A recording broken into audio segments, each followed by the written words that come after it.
I'm just letting everybody in, and as you come in, what would be lovely to do is tell us where you're from and say hi to everybody.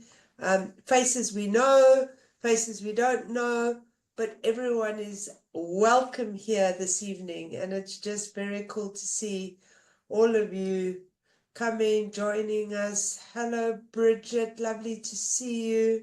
Hello, Hanneli from Cape Town. Isn't it Stellenbosch, Hanneli? Or do you think people won't know? Hello, Denise, nice to see you.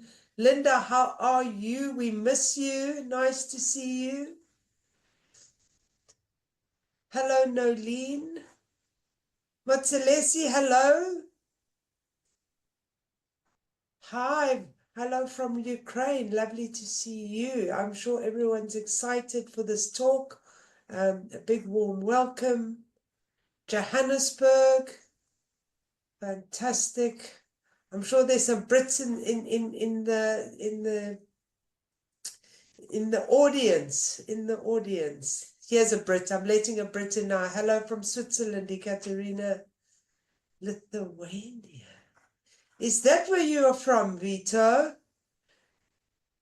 Don't worry. I don't think Ekaterina's going to make you cry tonight. It's fine. Promise. Florida, Denise, Florida. Wow, that's amazing. But you're living in the UK.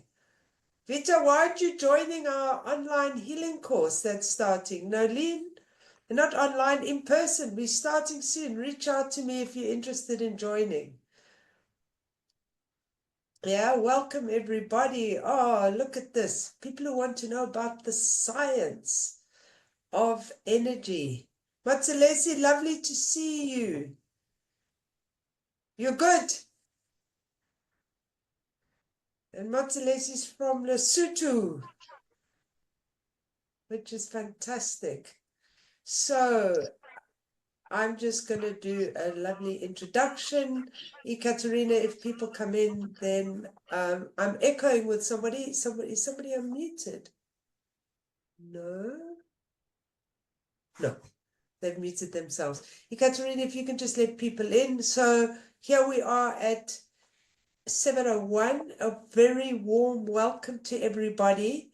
I'm very excited tonight because Ekaterina is going to talk about something that for a long time has been important to me, that there is a narrative, a scientific narrative around energy. And tonight we're going to learn about the science behind vibrational energy work, get an expanded explanation of the concept of energy, and we're going to learn to harness more energy through neuroscientific insight. So why is Ekaterina qualified to have this conversation?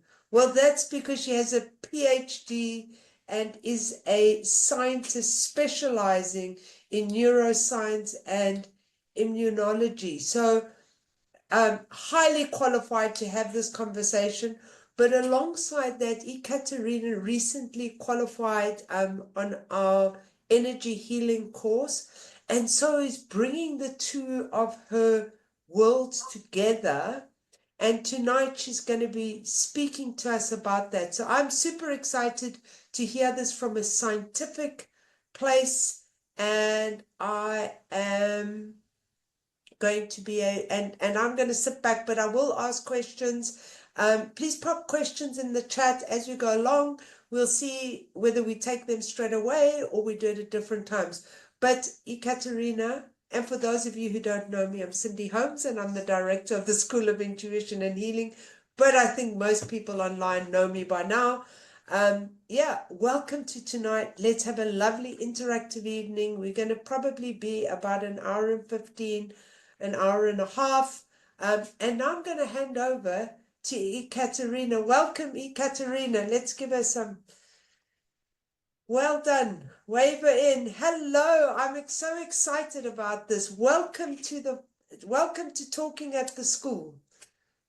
Thank you so much, Cindy. And hi, everyone. I am so happy to be here with you today. All right. Can you see my screen? We can indeed. Perfect. Wonderful. So let's begin. And as Cindy introduced myself, I am a scientist. I'm also a certified and accredited coach and a positive psychologist. And I work in the pharma industry in Basel, Switzerland. And I'm also an energy healer.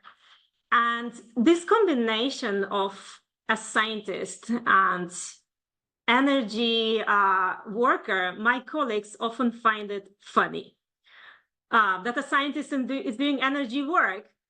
And because often people view science as separate from vibrational energy, and well, actually, they're 100% connected, and I'm here to explain how. And my reason for talking to you today, though, is beyond linking science and energy. My motivation is for all of us to be able to activate more people to open up to energy world. Because it has been my experience that often people need to understand energy to be able to give a trust. For example, sometimes when I offered grounding to some people, I would get comments like, oh, it's too out there for me, or my woo-woo meter is off the charts when I hear about grounding.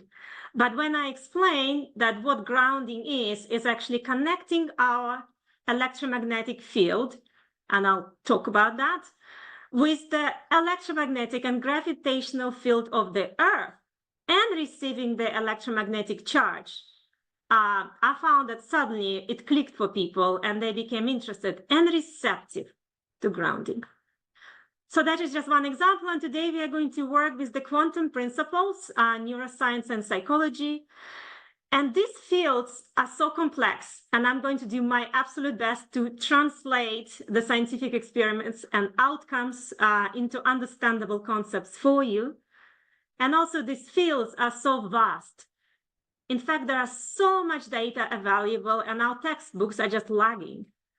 And while I can explain pretty much everything, energy from the scientific standpoint, in this 1.5 or so hours that we have today, we are just going to dip our feet in.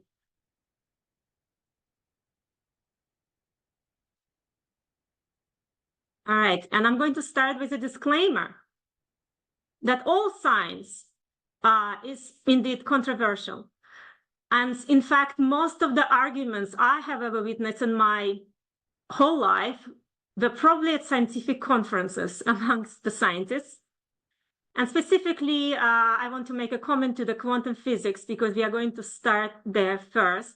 I want you to know that we still don't quite understand quantum physics or all that it entails.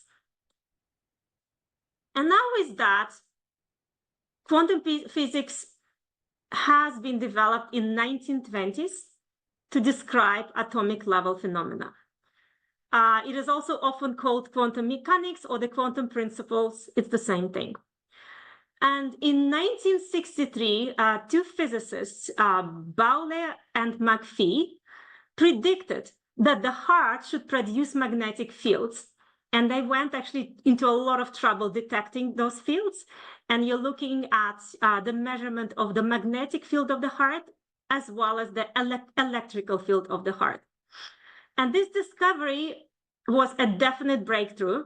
But what happened next was even more significant because this discovery in quantum physics led to the development of instruments that can measure the energy fields of the human body with sensitivity and accuracy. And for the healers in this group, you can imagine that is quite interesting if you can measure the energy field, for example, before and after the healing. And since then, other researchers have measured various organs of our human body, the magnetic fields on them. And let me give you some fun facts. So we know now that the magnetic field of the heart is as much as 5,000 times stronger than that of our brain.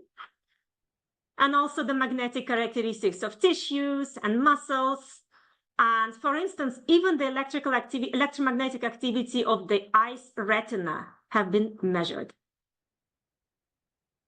And so here we were at this groundbreaking proof that our organs, our bodies, we are really beings of energy and vibration. And yet today, I find that we are still here. And being a scientist and energy healer, I see the separation of science and energy and the clash almost every day. And both in funny ways, but sometimes also in not so funny ways. And the question becomes, what happened? Because we had some of the brightest minds studying energy. We had Faraday, Bohr, Pauli, Einstein, Heisenberg, Tesla. And so here is what happens. This extraordinary development and focus on natural sciences since the beginning of the modern era was a result of a split between religion and science. And so science became focused on the physical world, while the mind and the spirit were set aside. And so understanding the world was attempted by this quantitative and materialistic model that nothing else exists but matter and changes of that. And it is still a predominant way to explain the world nowadays, because I guess it's easy to grasp with our everyday reasoning, right? And after all, it explains a major part of the things that we see, our daily phenomena. And however, this view is quite limiting, and the reality is actually more complicated than this. And so lately, a need has been emerging to bring the science and spirituality closer to each other again. And according to quantum physics, reality is made up of both physical and spiritual elements. In fact, quantum physics tells us that we create the reality, and materialistic world may only be an illusion. And so let's go deeper. Our body comprises of cells. These cells are made of molecules, which in turn are made of atoms. And so all matter, living or not, is made up of atoms. And you're looking at the structure of atom in the middle of your screen. Most of the atom is empty space. The rest consists of three basic types of subatomic particles: protons, neutrons, and electrons. And atoms are energy. And they vibrate, they spin and radiate, each in their own characteristic way. And each molecule, comprising of thousands, even millions of atoms, vibrates, spins, and radiates their own particular way, radiating its own unique energy signature. And it's the atoms that create the solid world that we observe. And so at the atomic level, we are energy and vibration taken a unique form due to our unique frequency and vibration. So I am me, a human being, made of atoms, and I am this way because my atoms are vibrating in this unique way. And this pen is a pen and is also made of atoms, and it's taken the shape of a form because of its unique frequency and vibration. And so viewed this way, the whole universe is a web of interconnected energy clusters, and everything is interwoven and we are connected with each other. So now let's look at this interconnectedness from another angle. In quantum physics, the world is described with probabilities. All possible alternatives or possibilities for different occurrences exist until that which will be realized is selected to happen. And this selection is occurred through what we call observation. And I'm sure you heard of this expression, Schrödinger's cat. Well, Schrödinger's cat, it was actually an experiment, and it was a thought experiment, so that there was never a real cat. And it was done by the Austrian quantum physicist Edwin Schrödinger. And it works like this. A cat is placed in a sealed box, and you see here in yellow, this is called a Geiger counter in a box, and it's an electronic instrument that will measure radiation.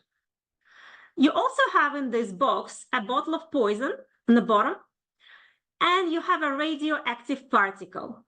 And the radioactive particle may or may not decay after an hour. And if this Geiger counter detects that the particle has decayed, it will trigger the smashing of the bottle with poison, and the cat will be killed. But because no one is observing the box, this radioactive particle exists in superposition. And superposition means that it exists, or actually it doesn't exist, because it exists in all possible states at once. And it is not until someone observes the box that the particle assumes a definite state and the cat is either killed or not. And so the fundamental conclusion here is that observing affects the reality. And it can be said that when the observer makes a choice, all other possibilities vanish and only one reality remains. And therefore, it can be said that the observer creates his or her own reality. And in quantum physics, things are not real until someone observes them. Let's go further. So how does our act of observing create physical reality? And one quantum physics theory proposes that it's the consciousness itself that shapes our physical reality.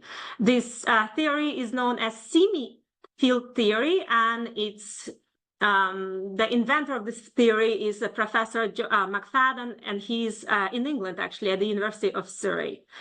And according to him, consciousness is, in fact, the brain's energy field. So electromagnetic energy in the brain enables brain matter to create our consciousness and our ability to be aware and think. And this theory is based on a scientific fact that when neurons in the brain, and neurons are brain cells and the cells of our nervous system, and you can see them actually sending electric impulses in the video right now.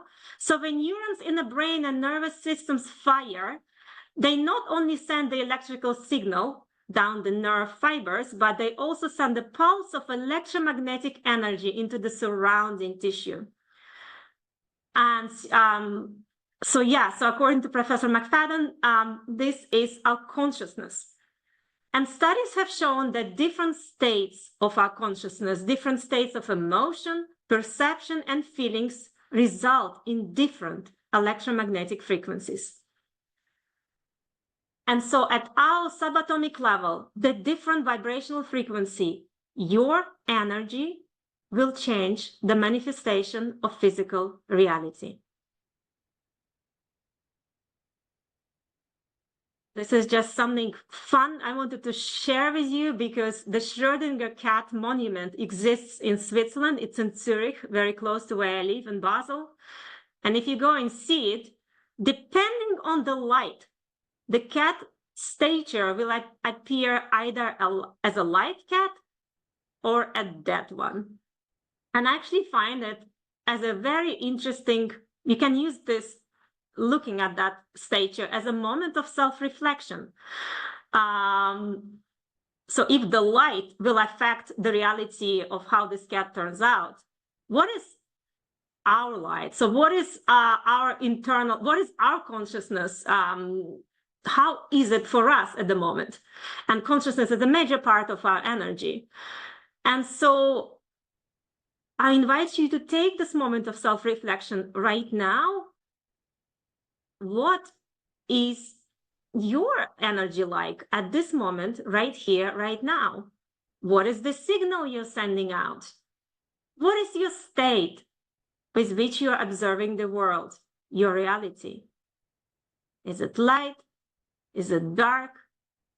Is it bright? Is it dim? There is no right or wrong. I just invite you to be aware and let it sink in.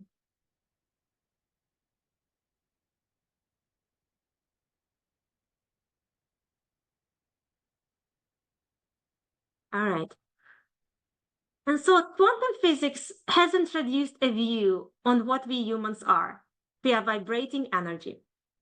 We are spacious, luminous, energetic beings who live in such a way that energetically interacts with the electromagnetic and gravitational field of the Earth, that is grounding, and every corner of the cosmic energy. And that is what we call in the school attunement. And your energy, the frequency of energy that you hold in your body, in your emotions, and in your mind is the most important tool that you have to create and live your ideal life. And so you may be wondering, how can we get this good energy?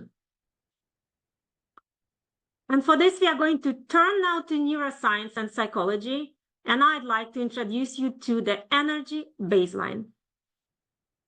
And according to research, we have a stable baseline that we return to over time, even after major challenges or wins. Let me give you an example. For example, I applied for a new job and I really wanted this job and I got this job and I'm so excited and I have so much energy. I'm so motivated at work. I'm also so motivated at home. I'm just happy I have energy to give to my kids. I'm just bubbling with excitement. Now, after a while, things will settle down and I'll get used to my new work, and my energy will go back to my set level of energy, to my baseline. And the other way around. Again, imagine I wanted this new job. I worked so hard for this. I interviewed, I prepared, but I did not get it. Someone else got it. And I'm so disappointed. And I just have no motivation. I actually don't want to do anything. I just want to be in my room. But after a while, I'm going to get it together. And my energy level will go up to my set level of energy, to my baseline.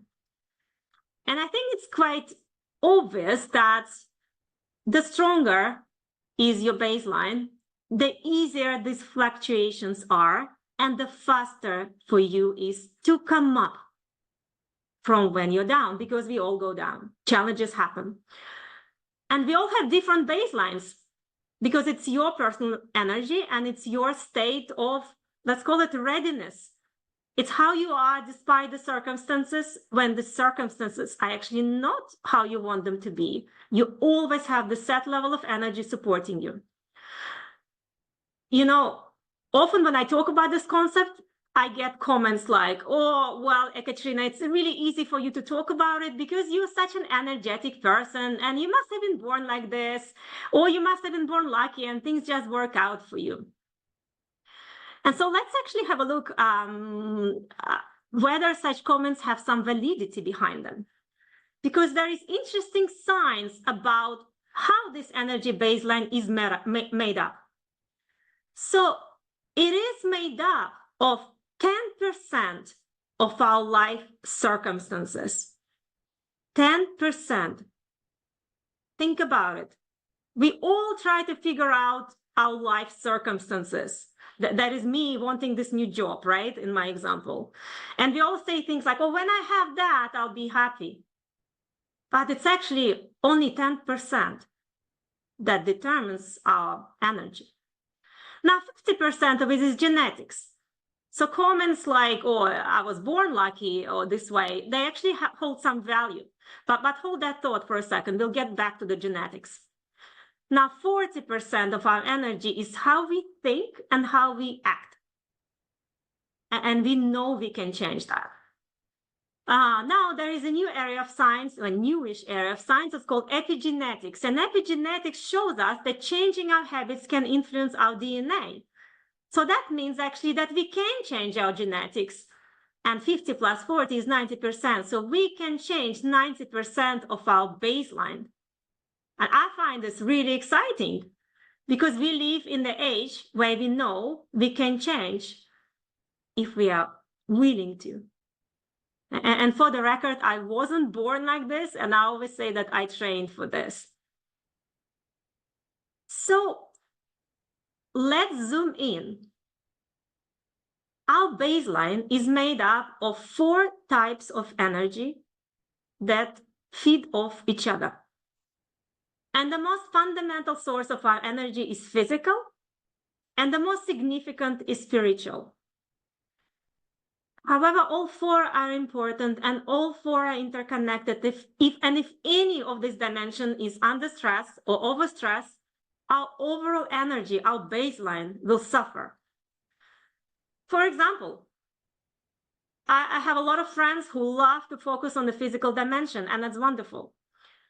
But you can have the most strategic diet and the most organic diet, and you can, you can fast, and you can drink triple filtered water, and you can work out every day.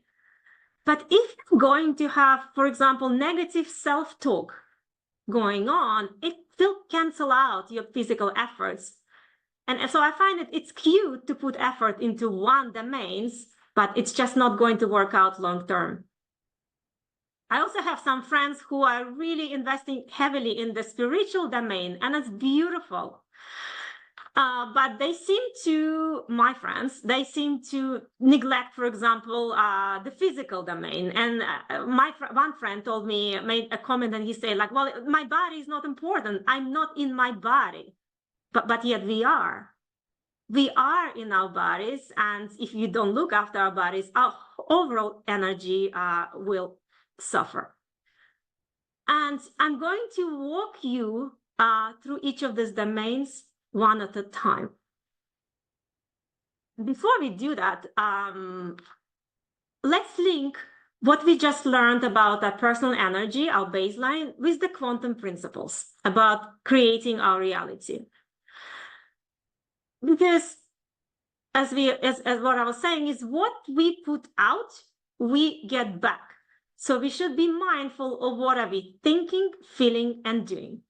So let's imagine this is a very simple scale. Let's say on the top in red, this is high energetic vibration, and on the bottom in blue, this is low vibration. And I'm going to use the old example from before. I wanted to get a new job. And, if quantum physics tells us that all this energy, the new job as an experience will also exist on this energetic scale. And, it's a job that I want, so it's cool. It's high energy, right? Because we want good things. So it's here on the scale. It's high. Now let's go to me. I go for my interview, and I prepared for my interview. My CV is perfect. I fixed it for the age of AI. I know all the answers to the questions. I even color matched my clothing, and I'm able to articulate well with my voice my motivation for the job. But if inside I'm feeling not worthy of the job, if inside I'm doubting myself, this will be felt. Because remember, energy always connected. You cannot just focus on one dimension and not on the others. And energy, as you also know, never lies. So if this cool job is here and me not feeling worthy of it is somewhere here, because I won't be high on the energy scale. So if the job is here and I'm here, we will just never meet. I'm going to take a pause now and ask you if you have any questions. Let me check the chat. And does this make sense up until now? So, Ekaterina, there's Neka has asked a very good question, and one that I was curious about too. So if someone is living in a place where there is war and his vibration isn't high, or their vibration isn't high, then is it his fault because he has 90% control of it?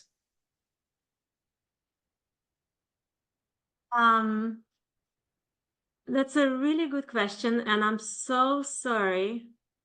I'm so sorry that you I'm looking for the name. Neka. Yeah, I'm so sorry that this is happening for you. Let me go to the chat, and I want to answer this properly.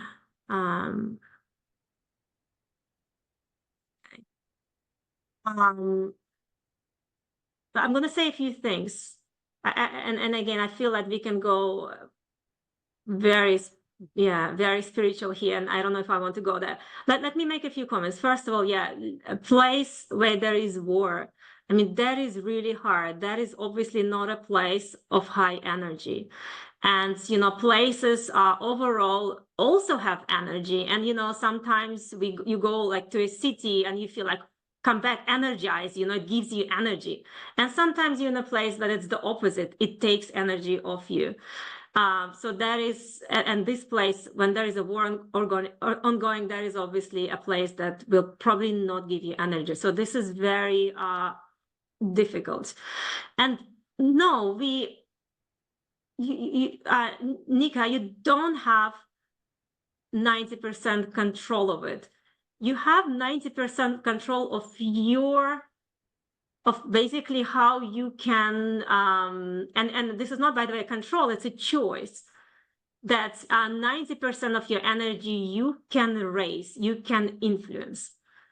And it's 10% that is your life circumstance.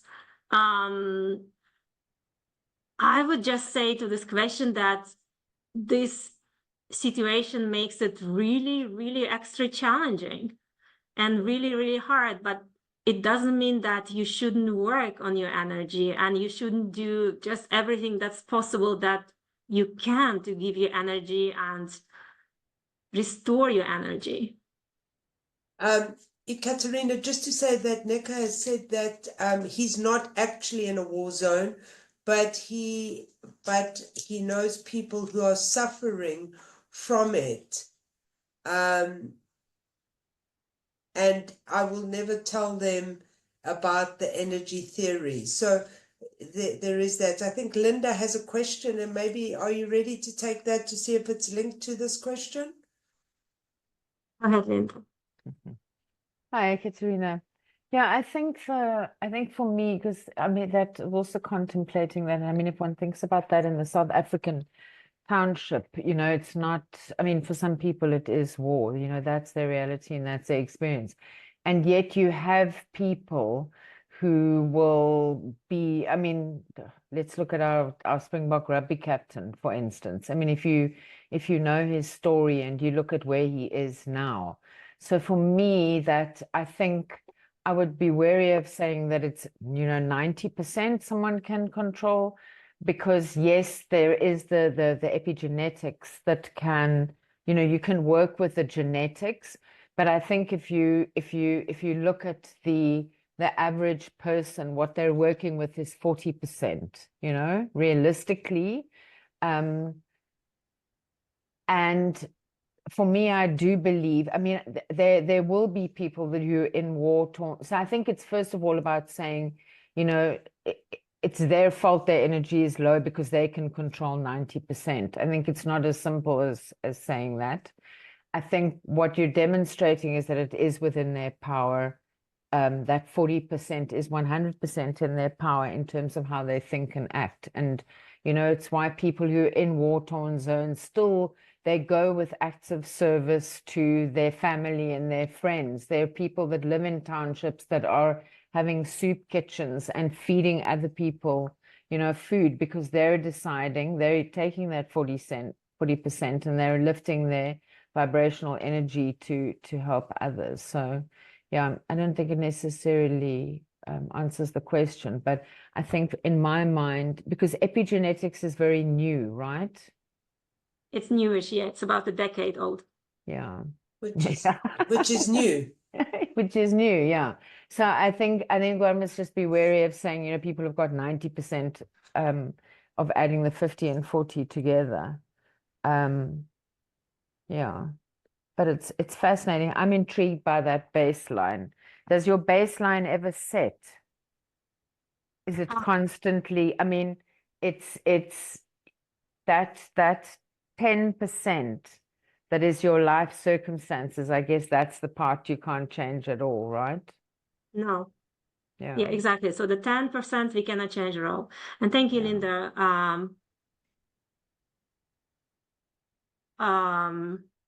Thank you, Linda, for answering the question. Yeah, now to your question, is it sad? In general, like beyond this 10%, beyond this 10%, you the baseline, I would say, it fluctuates, and that is the good part, right? It's not set in stone. You are not, let's say, a positive person or a negative person, and that is what I find beautiful about epigenetics, that we can change, and it is a choice that we can change. All right, Nika, please go ahead, because it was your original question. And then we'll move on. This is the last question for now. Thank you very much for responding to the question. I also had a second point after the war point, is that I'm working on epigenetic with I'm just starting a PhD on it, and what the if this is why I had a problem, like epigenetic is not really something that we can control in my understanding, because we depend as much of the environment. Like the epigenetic is like an interaction with the environment. So for example, if we are in an environment which is low vibration, or I don't know how to call it, then it's not really increasing. Like using the argument of epigenetic doesn't necessarily mean we have more control. This is what I want to say. Thank you. So Thank you. epigenetics, what epigenetics shows us is that by us changing our behavior, so how we think, feel, and act, we change the gene expression. So that has been shown. I wouldn't call this control, that we control that, but we can do that. And that's what this area of science is showing us, that we can change. But also what I want to say, it's really, really hard. This is hard work, and this is not like a miraculous, let's say, change. But no, we can change. And that is what epigenetics essentially is telling us, that we can create, let's say, new habits, and eventually change our gene expression. Of course, that is true. But what I'm stretching is that when we talk about epigenetic, we also talk as much of the influence of the environment. So if we're in an environment which is difficult, then like saying that we can change ourselves through epigenetic won't be very useful, because the environment you are in is not really supporting you. Yeah, we cannot change our environment. That is correct. That is something you cannot change. I always say, I tell this to my children, I tell this to myself, we can only do our best, and that's the best we can do. Exactly. Thank you. You're welcome. Ekaterina, there's one other question that I think which will move us out of this discussion that we're in, that I think has different views and different points of view, which I think is really important in hearing each other in terms of where they see things from. But Corey has asked, and what can I do when I go to the job interview and feel somehow insecure because of past experience and feeling like dependent on their decision, and go a bit into an inferior feeling? So this is like, how do you shift that? Yeah, great question. And that's a great segue. We are going to go there, the how. What can we do, actually? Brilliant. Are we on our way there? Yes, we are on our way there. Fantastic. Thank you for leading us on, Kari. Back over to you, and we'll save our questions for the next round, everybody. Sounds good. All right. So yeah, I told you that our energy baseline consists of these 4 domains of energy. And together, these 4 domains, some people call this energy, people call this state, some people call this presence. I don't know, some people call this like secret sauce. People say things like, oh, there is something about that person I cannot place my finger on, because it is in the energy and it is felt. And you are broadcasting this energy, this certain energy at every moment, and it is coming from the core of you. And it is your personal energy, and it is generated by your own choices. And it's a key thing to know this. And I want you to know that, and this is perhaps links to the question of Nika as well, that you always have a choice how to think, act, and feel, even in the darkest moment. And we are talking about really hard and conscious choices, but you always have a choice. And if anything, I want you to know this from this talk. All right, so let's go there, and we are going to start with the physical domain. And we are going to take a quick dive into the world of cellular biology. Who knows what are those things moving on the screen? Shout it out if you do know. Is it mitochondria? Yes, amazing. Wonderful. Thank you, Shirley. Likely you have heard this word mitochondria from, I don't know, school biology. And perhaps you even know that mitochondria is the powerhouse of the cell. And mitochondria convert food energy into cellular energy. And these tiny organelles are actually transformers. They take breakdown products of the food that we eat, and they are tasked to convert it into the energy that our cells can use to do their jobs. And you can imagine then that mitochondria need to be really well functioning and produce sufficient good energy, because we have many different cells in the body and they need to do their many different jobs. So they need to have the right conditions and the right materials in the right amounts and get them at the right time to produce enough energy for our cells. And there is so much research showing that the energy for mitochondria is derived from the patterns of our breathing, the quantity and quality of our sleep, the level of our fitness, and the foods that we eat and when we eat them. And I'm not going to give a lecture to you on nutrition. I think we actually all know, most of us know what are the healthy choices, but I find that often for all of us, there is this knowing and doing gap. So I have these things that we need to do here just as a reminder. And let me highlight a few of them. Sleep. Most people worldwide report that they're significantly sleep deprived. And actually, even a small amount of sleep that can have a significant impact on our overall energy, as well as movement. So it's important to have movement. And I also want to highlight something that my kids always tell me is very silly. It's drinking water. Drinking water is the most undervalued source of energy renewal. And a fun fact for you, by the time we feel thirsty, we may be long since dehydrated. And so physical domain is, and how we are in our body is so important, because how we are in our body will reflect on how we carry ourselves. And I'm going to stop sharing for a moment and let's do a demo. Let's do a demo on how is our physical dimension important, how carrying our body can either give us energy or it can take our energy away. And you guys are actually going to do it right here, right now. And may I ask you to please unmute yourselves? And if you can, switch on your camera. Of course. Everything. Yeah. All right, it's wonderful. All right, so I'm going to ask you to hunch your shoulders like this. Okay. And, cross your arms. Okay. Or you can sit on them, hide them. Take very little space, become very small. And don't smile. Okay. That's easy. And now look at each other and say out loud, I'm happy. I'm I'm happy. happy. I'm happy. I'm happy. Some of you are laughing, but you don't look very happy to me. All right, now we are going to do the opposite. Expand your body. Yeah, and like Cindy, just wave the arms up and down. And now look at each other and say, I am depressed. I'm depressed. Do it. Wonderful. You guys are amazing. So thank you. Thank you for demonstrating that how we carry our energies can either give us a lift or drain our energy. So just let's be mindful of how we are carrying ourselves.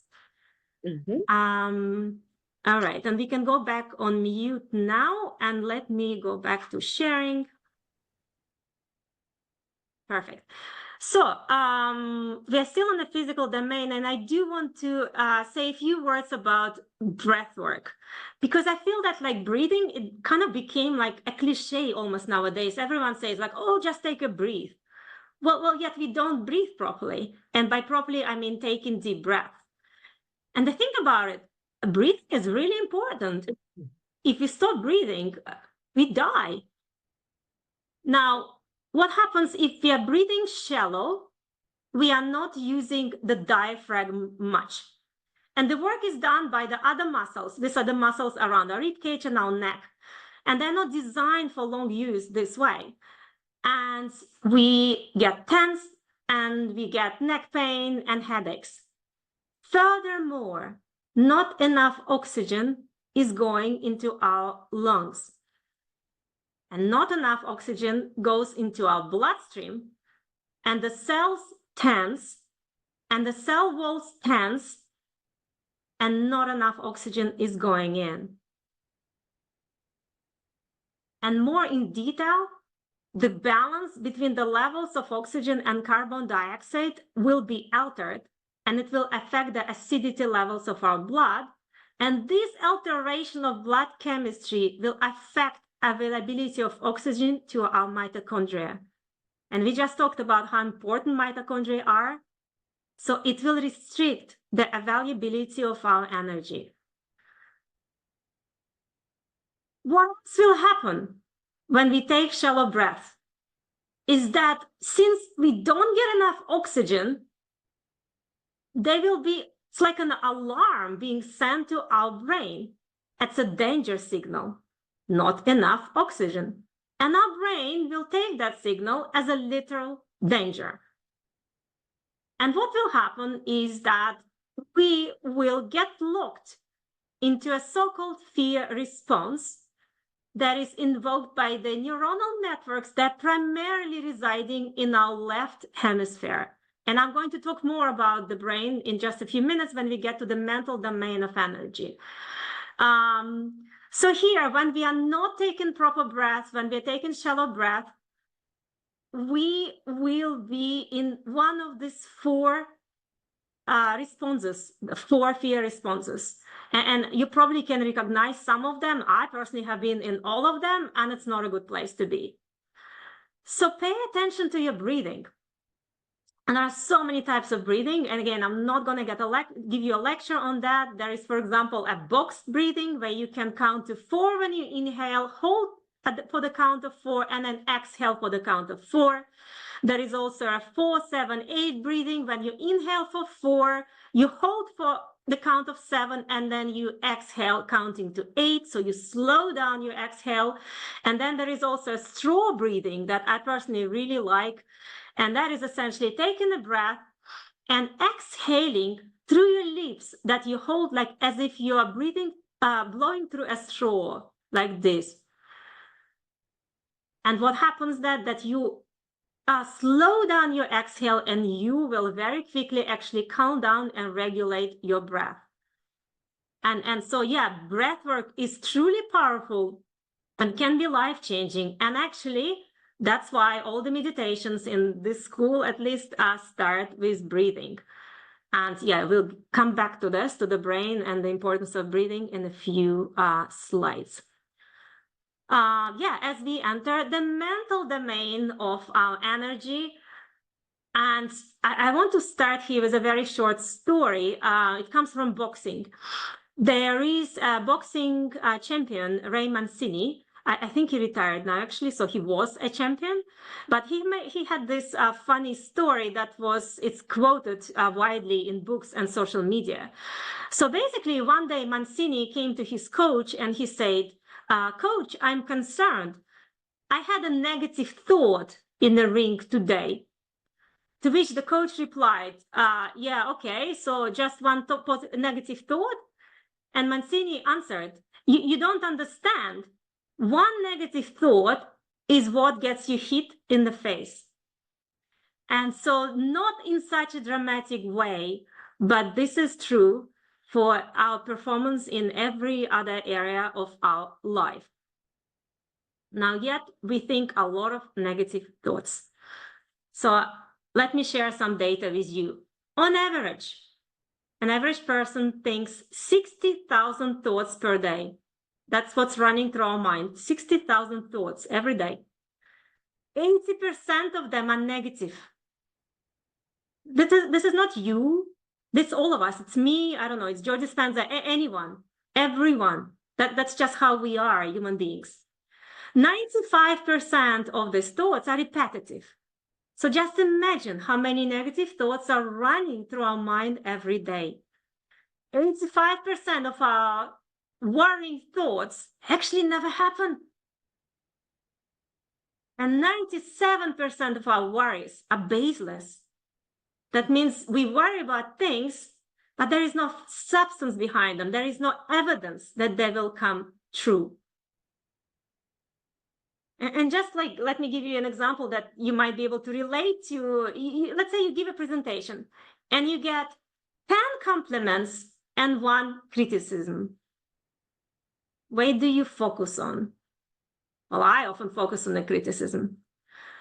And also what we tell to ourselves, we say things, we are so often so critical of ourselves. We say things like, oh, that was stupid. Or I'm so stupid. Or, I could have done better. Or, no, that's not good enough. And again, there is no judgment here. And we all do that because our brains are wired this way. And why? Is because we inherited this from our descendants. And our descendants, our ancestors, were very negative people because they had to be. So like imagine our descendants walking through the forest and the bush is moving and they will be like, oh, you know, there must be a little kitten there. But guess what? There was never a kitten. It was always a tiger. So the positive one never came home. And so we inherited these primitive neuronal structures, and they are housed, as I mentioned before, primarily in our left hemisphere. And you have heard this expression probably like, oh, I'm in my right mind or not in my right mind. It's actually very funny because it refers to the right hemisphere, which is the opposite of the left hemisphere. That is an evolved state of the brain that when you are there, you're not acting from the state of the fear, but from the state of possibility. And we'll go there in more detail in the next slide. Now, as I said before, we are all wired like this. It's like the negative sticks to us and the positive kind of slides off. And the only difference between us and successful people is that successful people manage to reverse that. And they build the brain muscles to switch from the left brain to the right brain. Because negative thoughts are going to happen to all of us. And the question becomes, what do you want to do? Do you choose to allow them to overpower you? Or do you choose to focus on what's positive? And as I told you before, there is always a choice, even in the darkest moment. It's just a very hard choice. So let's take a closer look. So our left brain, let's call it a primitive operating system. And check out the states at the bottom of the slide associated with being in the left brain. I'm not even going to read them out to you because they're really not nice states to be in. And we have all been there. When we are in the left brain, we, as I said before, we operate from fear because we view everything as a threat. And also from the mindset of scarcity, it's not enough. It's not enough. So we really need to get, and we look after kind of number one ourselves. When we are in the right brain, in the evolved operating system, again, you can see at the bottom of the slide, the states correlating to being in the right brain. They are very beautiful states to be in. And when you're in your right brain, you operate from the greater good. You also want to do things for the others because there is no fear and you're operating from the mindset of abundance. Fun fact is that you can either be in the left brain or in the right brain. You cannot be in both. Again, that's just neurophysiology. That's just how our brains are. And these two brain parts, your brain team, I also want you to know that none of them is, so the left brain is not bad. It's not bad, it's not wrong, it's not worthy of our respect. As I said before, it's there to protect us from danger. It's just that, you know, in the past, there was danger everywhere, but now often there is no danger, but the left brain will still present it as danger. For example, last week I was running a workshop in a new building. I've never been there before. And in the middle of my workshop, there was a fire alarm.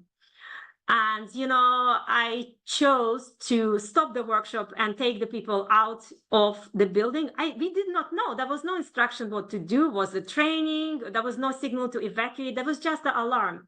So I acted from my left brain, but I chose it consciously because I didn't know the building. I thought maybe there was real danger. And by the way, there was a training alarm, but no one told us. But again, at least I was conscious, there was a conscious choice, and usually we don't choose consciously and we get stuck in the left brain. And so I want you to know that you can purposefully choose which of the neuronal networks to run. So right here, right now, you can choose to step into the consciousness of your right brain, or maybe you want to be in the left brain. And that is also okay, as I said before, if that is a conscious choice. Now, the next bit, when I learned about this, it really helped me a lot. Once you are in your left brain, this neuronal circuit, once it's stimulated, it will run for about 90 seconds. And then the chemistry will just flush completely out of our bloodstream. And this reaction can be over. Now, sometimes when I share this with people, people told me things like, no, that's not true. Of course, it doesn't take 90 seconds. It's much, much longer. Well, that is because we keep rerunning the circuit over and over and over again. So we're just re-stimulating the circuit. So it's running for 90 seconds and 90 and 90 and 90 seconds.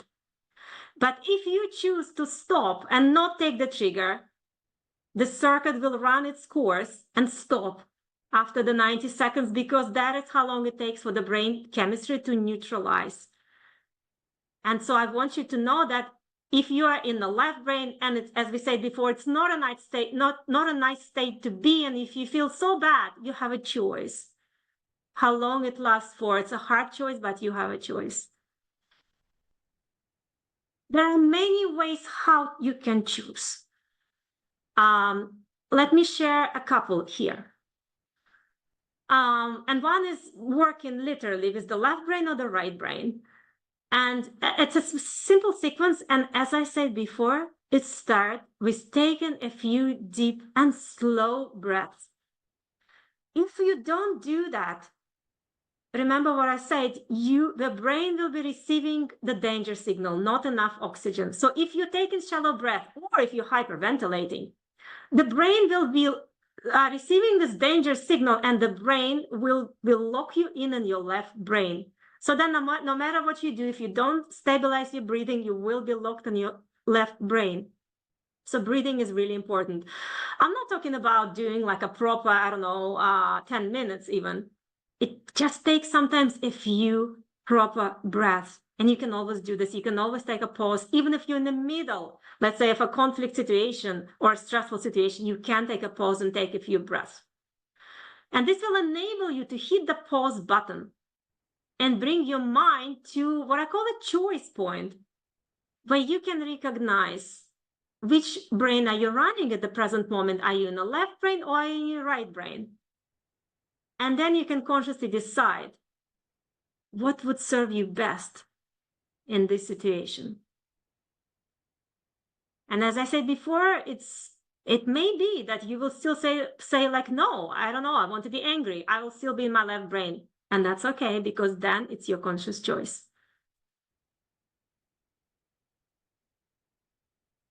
There is another way to do this, and I keep saying I keep using this word a lot, like conscious choice, conscious. The reason why I say that is because science tells us that only 5% of what we do, our behaviors are conscious.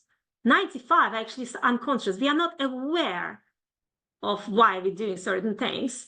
So that is the information that occurs below our level of awareness. And so one such thing that often is in our unconscious mind is beliefs. And beliefs are essentially things that are not real, but we've been, let's say, it's like a story that we told ourselves or someone told us enough number of times that it became real in our mind, and we're just operating from that belief that it's real. So if you are in your left brain and if you are worried, for example, about something will happen, you can challenge yourself by asking some of these questions that I'm sharing on this slide. For example, if you're worried something bad will happen, you can ask yourself, well, what's true about that? Usually that's not enough. When I coach and I ask people these questions, people will always say like, oh, of course it's true because I feel like it will happen. Well, then you can go further and say, well, a feeling that's not, factual, right? So how can you be absolutely certain that is true? What is the factual evidence that this will actually come true? Because remember, 97% of our worries are baseless and 85% actually don't come true. So this realization that you are worrying about something that has no evidence or proof behind it, that can actually be quite shifting for you to go from the left brain to the right brain. And by the way, the researchers have measured the brain electromagnetic frequency when you're in the left brain versus in the right brain. And they're, as you can imagine, very different because we all know how we feel in those states. But still, let's look at one study, just as an example. And I'm now switching to the emotional domain because mental and emotional, they go like this, very close, as you can imagine. And you're looking at a study where researchers measured brain waves for emotion recognition. And don't worry, I'm going to walk you through this. At the top of this plot, you see an energy scale similar to the one you've seen before. To the left in red, this is high vibration. To the right in blue, this is low vibrational energy.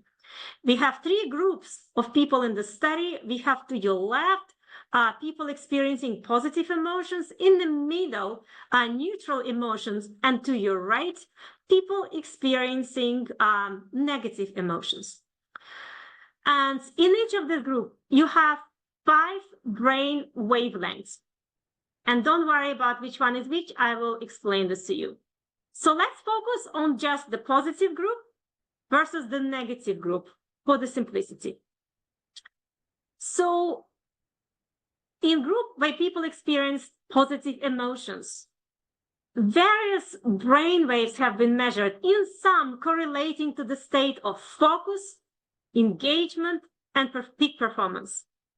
Now, if you go to your right, to the negative emotion group, you have low frequency fluctuations overall, with one exception. If you notice, the delta wavelength in the negative group shows quite some activity. And that is very interesting because the delta brain wavelength is actually very important, but it's mainly important when we sleep. And so to be experiencing the delta state in the awake state, it is actually borderline pathology. So just imagine how bad we make ourselves, our brains and our bodies and our energy when we feel these negative emotions. And usually we feel emotions in response to a trigger, and often it's other humans. And so I want you to keep this in mind, that it's actually us who feel the emotions. And so let's say if somebody did something unfair to me and I want to be angry at them, And I feel like I'm directing my anger at that person, but actually it's me who is feeling that anger. So it's like if I raise my sword on that person, the sword actually falls back at me. And so it's actually us who feel and allow for the trigger to drain our energy. And the other person, let's say I'm angry with, has probably moved on. They went home and forgot about it, but I went home and I had a horrible evening because I was feeling low emotions. Anyway, a few pointers here beyond switching from the left to the right brain. Music has scientifically been shown to immediately change our energy, so our emotional state and our energy state as well. So I actually often recommend my clients in coaching to create like emergency playlist. So if you're feeling low, you can play a song that you know will lift you up. It's not going to resolve, let's say, your state, but it will give you a good boost and it will be easier. Movement as well, especially being in the nature, moving in the nature. Relationships, connecting with the others, because we are social creatures. And especially connecting to people with whom you can be authentic with. Because often we have to play roles in our lives, and but if you can connect with people you can be yourself with, that will give you a lot of emotional energy. And finally, gratitude. I'm sure you have all heard about it. I personally think it's a fast track to feeling good, feeling happy, and having high energy. One of the most common gratitude practices it's called 3 good things. And I do this often with my kids. And my son, for example, is a very negative person. And when my son will come in feeling sad or down in general, I will ask him, what is one good thing, for example, that happened today? And usually he will say like, oh, nothing. There is absolutely nothing. Everything is bad. But if you push further and if you just like give it some thought and you really, you will find one thing. And you can be really radical. If you cannot find anything, you can say, I got up this morning. Like my legs, are strong and healthy and I could walk this morning. And I promise you, and I see this with my son all the time, if you find one, you will find more. You'll definitely find 3. You'll find actually many more than that. So yeah, and one more comment about the emotional energy is, as I said before, keep in mind, it's us who take away our own energy. It's not the other people. So it's us who are allowing this and taking that emotion and internalizing this and lowering our own energy.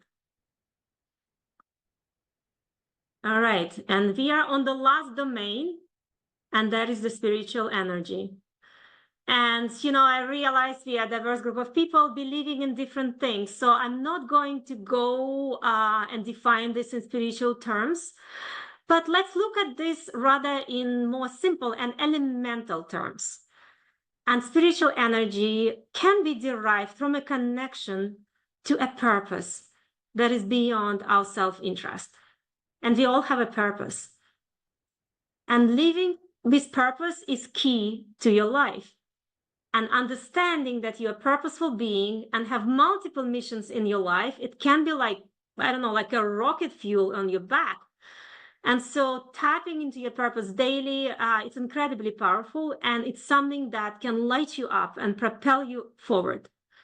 And there are so many studies showing that the purpose extending beyond yourself can be such a powerful force for our motivation, perseverance, longevity even, and now energy. And so, we also talked before from the point of view of quantum physics, all is energy and all is connected. And so imagine if you're tuned into your purpose, it can actually be the biggest driving force pushing you forward. And I see this a lot in coaching, that when people come to coaching, usually they're not happy, they're lost. And once they start tuning into their purpose, that's when things actually start to work out and click and just come together. So there are some questions on the slide that you can ask yourself if you're not clear on what your purpose is. And as I said, we all have a purpose. Purpose is also often hiding is in our childhood, something that we really loved doing as a child, or we were really good at, or we could do effortlessly. So think about that, or ask someone who knew as a child, and think about what was that and how are you now in relation to that thing. Because, yeah, purpose is usually hiding there. All right, so we are almost at the end, and I'm going to take questions. I do want to tell you one thing, that you received a lot of information now about how to, let's say, raise your energy. Not knowing all that doesn't mean that you will just do that. And knowledge is a very important step. But remember I talked before about beliefs and being operating from our unconscious mind. So we are operating from our deeply seated behaviors and habits that you cannot just, let's say, erase by behaving differently. So we need to create different habits. And I'm a huge fan of rituals, and I think they're powerful because you can translate your values and priorities into action. And rituals are different to habits because they often have a symbol or intent or ceremony or an awareness linked to that. And I'm sharing an example that is from coaching. I invite you to be very specific when you create a ritual. So take something that resonated and start creating small rituals. So in this case, the person wanted to be positive rather than being pessimistic, and we created 2 rituals, how to start the day and how to end the day. And one more thing I want to mention, that to build a new ritual, we actually have, it's scientifically proven that we have 30 to 60-day acquisition period. So if you try something for 5 days, that's not enough. So don't give up. You have to try it for at least 30 days. And do start off small, and you'll see later that you'll find a space inside you to expand to other areas. All right, so before questions, I want to say that it all starts within you, and it's rooted in your energy. And emitting a powerful energy, resonating with your deepest purpose and desires, will just draw what you want towards you. And it's not a coincidence. It's actually science. And so cultivate your energy daily and let it be the force propelling you forward, and let it be the force breaking the barriers and unlocking the doors to the new possibilities. Thank you so much. Ekaterina, thank you so much for putting some evidence and some theories and some studies towards how energy works. There is one question that I'd like to take in the chat.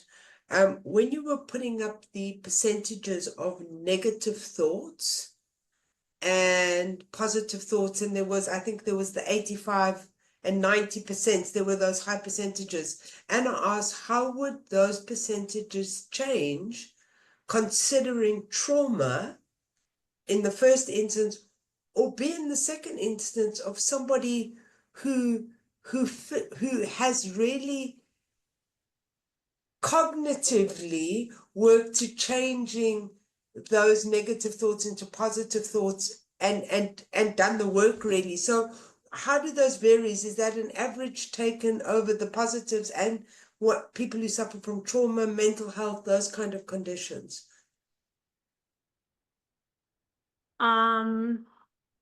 That's a good question, Anna. How would those percentages change considering trauma? For the data sets, if you're interested, send me a private message, Anna. I can dig further and I can take a look whether there were any participants who have had, one could say we're all traumatized, but I guess you're referring to something very traumatic. So I'm not aware that the data that I shared included those people, but I can definitely dig and have a look. and give you, let's say, research references if you're interested.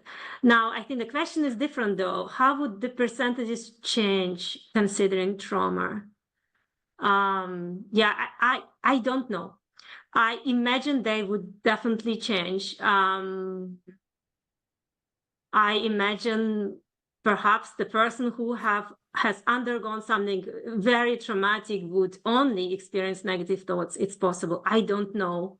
But yeah, if you're interested, let me know privately and I can do some research. Yeah, and if you need Ekaterina's information, you can either find her on social media or just email the school. Does anyone else have any questions, any insights? Yes, we're going to the when I sit in front of the job interview and then feel insecure. So in this situation, I have only myself. What do I do then? Yeah, that's thank you for being so for sharing actually all of you for being so vulnerable and just asking and being that's very brave of all of you. So this question, first of all, I always say really work on your baseline, on your energy baseline when you can. Don't wait until the interview. That's number one thing. Or until, people sometimes in coaching, people say, oh, I'll do it later. I don't need it right now. I'm good. Well, I tell you, work on your energy now.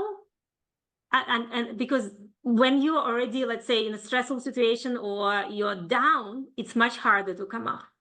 Now, having said, that's not the question though, right? That's just my comment.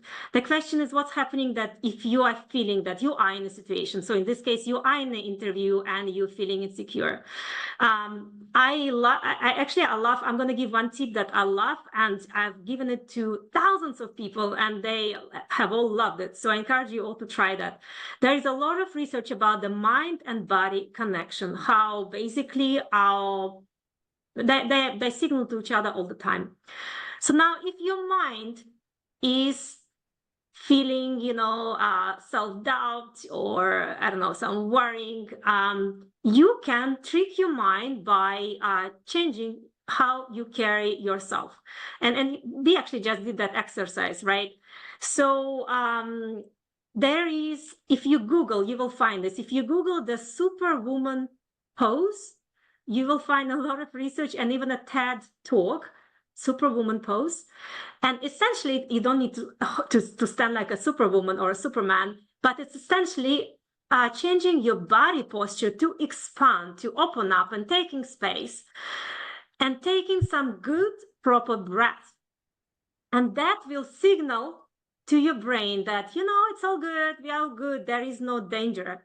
And your brain will actually, I think the TED talk is called, I forgot now, but it's basically about tricking your brain to believing, because we have this constant crosstalk between our mind and our body, and you can do that. Really interesting. I know for myself is that, again, using that ability to, going back to those percentages, really working on, that's a negative thought, change it all. I was a terrible worrier. I used to worry about everything, and I spent so much energy worrying about this, worrying about that, worrying how many people are going to come on the call, worrying about, we're going to fill the courses. And actually, when you surrender your worry, the answer comes. And I know that sounds like a really easy thing to do. It's not an easy thing to do, but when you are tense and uptight and thinking, and then if you just find a way of, whatever happens is going to happen. There's no point in thinking of all the scenarios. And actually, you'll deal with everything quite logically anyway. So what's the point of spending the sleepless night or whatever? But it's not, you have to practice at negative thought, thank you, pause, breathe, is it true? No. Has it happened? No. Okay, let it go. That pause and breathe thing for me has worked wonders.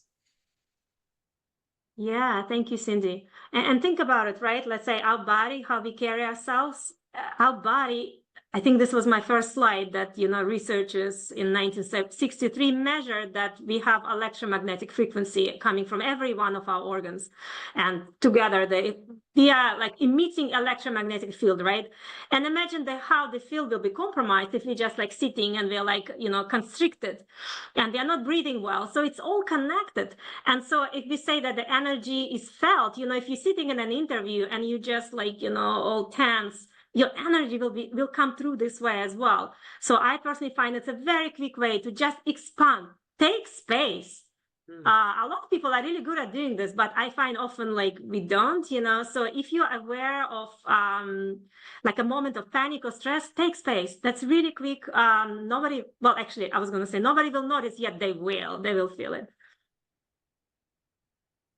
Thank you. Ekaterina, while anyone else is thinking of more questions, I just want to share with everyone, for those of you who haven't booked for the energy management, for the energy healing course, we've got online starting next Saturday, and we've got in person in London. Please book a chat if there's something that interests you, and reach out to us. And then also we've put together, just for this talk, some fantastic special offers on energy management and foundation in spiritual development. We're not going to talk about the science. We're going to talk about the energy. So I just wanted to say, there are links, and you will get these you will be able to either get them on the website. You've got the codes here. And we will connect with you tomorrow when you can book. And I think they last until tomorrow evening. So that is what we will be offering to everyone in terms of a special offer. Those are great offers with big discounts. And there's a combo. You can do the energy management and the spiritual development together. I'm not sure if anyone's got any further questions. I think we're good. Anybody got any further questions? Ekaterina, thank you so much. Sharon, that's a good question. Where are the links? They're going to come in the letter tomorrow. I'm sorry, I don't have them to hand. So they will be coming out. Look out for the recording tomorrow. I just wanted to say, Ekaterina, it's been such a delight, having you here, from being a student to being a speaker now, having done the 2-year healing course, and now showing up and sharing your wisdom of being a scientist, but combined with the energy. And some of us need that evidence, and, just to look at where it comes from, and some research that has been done and studies. So thank you so much for coming today. I've really enjoyed it. I hope everybody else has enjoyed it as much as I have. You're so welcome. And thank you all so much for being so curious and, so brave to share your personal stories. Thank you. Thank you, everyone. A good night. We will be having more talks coming up in the near future for November. Take care. Thanks, everyone. Thank you, Bye-bye. Thanks, Cindy. Bye-bye.